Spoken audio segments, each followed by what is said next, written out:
Good morning, students. Yesterday, we were discussing about elections.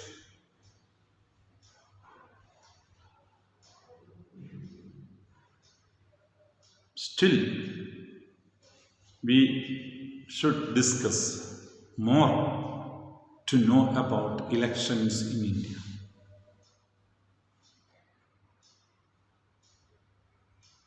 Why we need elections? Because we can select the persons who will make law for us, because we can select the persons who will take major decisions for us,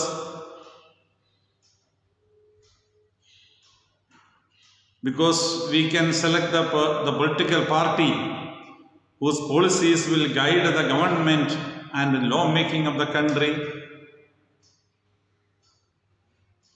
and finally to form the government and run the country.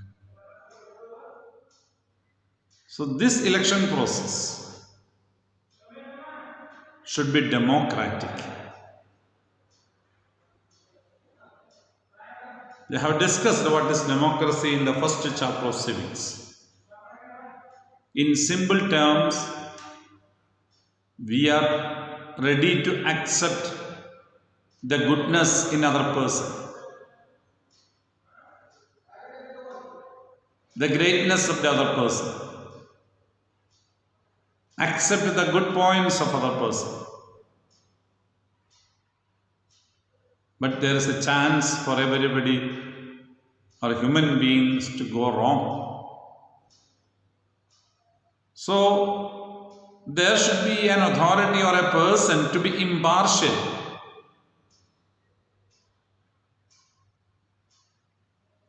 to have elections.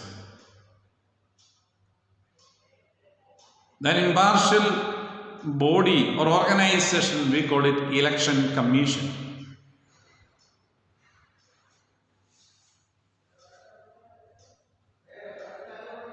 That election commission is a constituent authority. That means the Constitution has mentioned about such a commission, the powers and functions of the election commission is mentioned in the Constitution.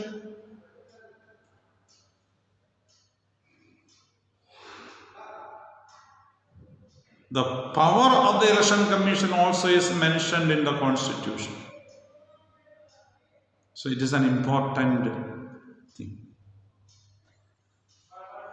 So to make it democratic, there should be equal value for one vote. Means one value for one vote. If the richest person in India, according to the records, is Mr. Mukesh Ambani. So if Mr. Mukesh Ambani or any other ordinary citizen is voting in the parliamentary or assembly elections, the value of vote means if both the ballot papers are taken into hand, both the votes will have the same value, means 1-1. It doesn't become that Mukesh Ambani's vote will be 2 times counted and ordinary citizens' vote 1 time counted. Both will have same value for the vote. Second, there should be candidates. There should be different political parties. If you go to China, there's only one political party. So we cannot call it a democratic election. In India, we know innumerable parties are there. Minimum, there should be a chance to select. That is democratic. And elections should be held at regular intervals. That means 2 years or 3 years or 4 years Not that one person is elected to power till his death or end of his life, he can remain in power. He should vacate if the people elect other person. So we call it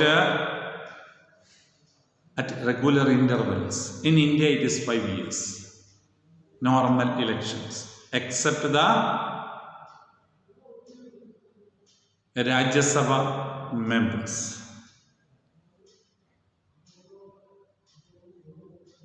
The candidates who are getting elected should be the person who gets a majority of votes. Means the preferred candidate by the people. And there should be free and fair elections. We know all these criteria. All these thinkings are incorporated in the Indian Constitution.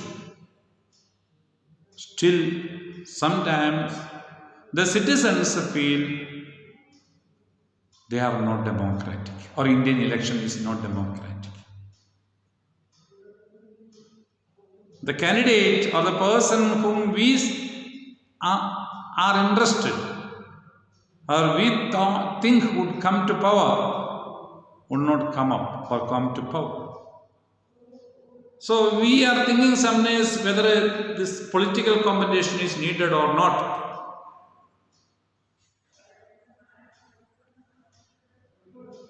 We have divided the country into 543 constituencies.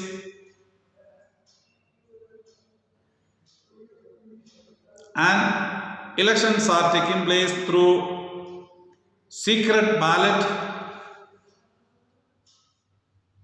to all those 543 constituencies for the parliament and different states MLAs, that is state legislative assemblies. During the election campaign, the political parties promise us, if we are elected to power, we will provide free education, free water supply, free electricity, free gas connections. So many promises will come. If we are coming to power, we will bring down the cost of the petrol, diesel, like that. So many promises would come.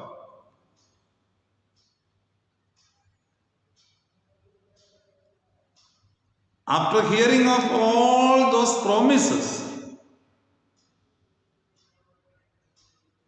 we may elect the candidates.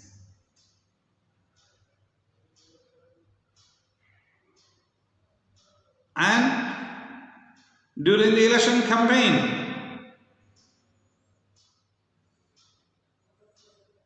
they come to us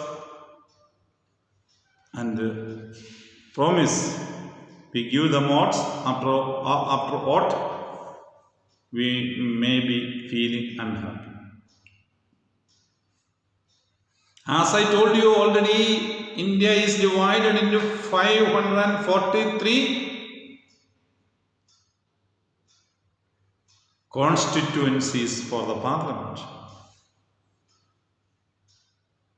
So it is not district wise, it is a population base. So cities may have 2 or 3 MPs, but maybe one district, revenue district we call it. So one district may be converted into one constituency sometimes. Or sometimes 2 districts may combine to then form one constituency.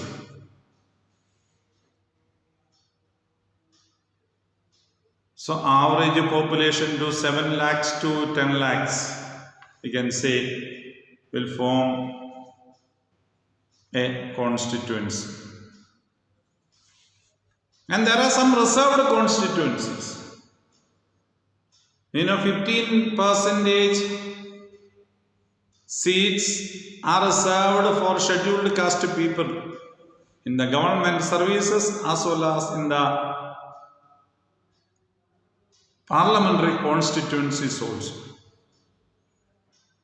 So wherever more number of scheduled caste people are there, those seats are generally reserved for scheduled caste. Then 7.5% seats are reserved for scheduled tribe people. Means 84 seats for scheduled caste and 47 seats for scheduled tribe. They have got reservations. There is no reservations for the OBCs into the parliament, but in panchayat elections they have got reservations. Voters list is another record which a revenue district should have. It is in the hold of the district collector or deputy commissioner. Voters list means the list of the eligible citizens who can vote. The list of registered citizens who can vote. If I am an eligible citizen, but if I have not registered, my name will not be found in the voters list, so I cannot vote. So I should have registered my name in the voters list. In the modern period, there is electoral card, is there, voters card, identity card. So they will give a number for voter. So that is needed in the modern period. If your state, in your textbook, page number 63, you can see the constituencies of different states. In Karnataka, we have got 28 Lok Sabha constituencies. Neighboring state, Kerala has got 20, Maharashtra 44, Andhra Pradesh 25, Madhya Pradesh is having 29. These are all parliamentary constituencies. Tamil Nadu is having 39.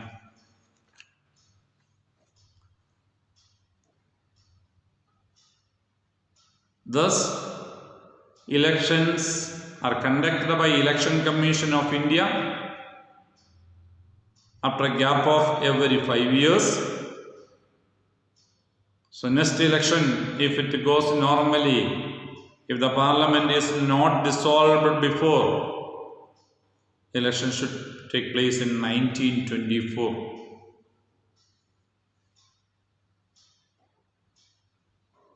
Once the elections are over, the political party can form the government. The leader of the majority party will be called to run the government, and he will be called Prime Minister of India. The parties which are not agreeing with the government are called opposition parties.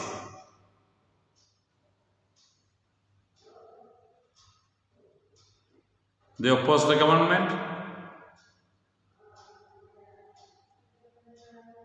If government puts forward wrong policies and wrong activities, it is their duty.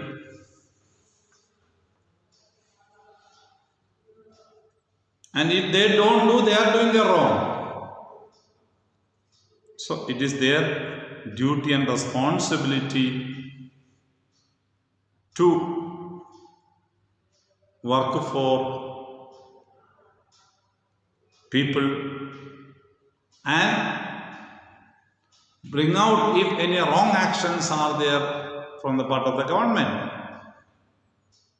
It is the responsibility of the government to run the country very well, take care of the property and life of the people, look after the welfare of the people, provide facilities, and collect taxes, etc. So let us come to next day. We'll see how we will have candidates for the elections and votings. Okay, thank you very much.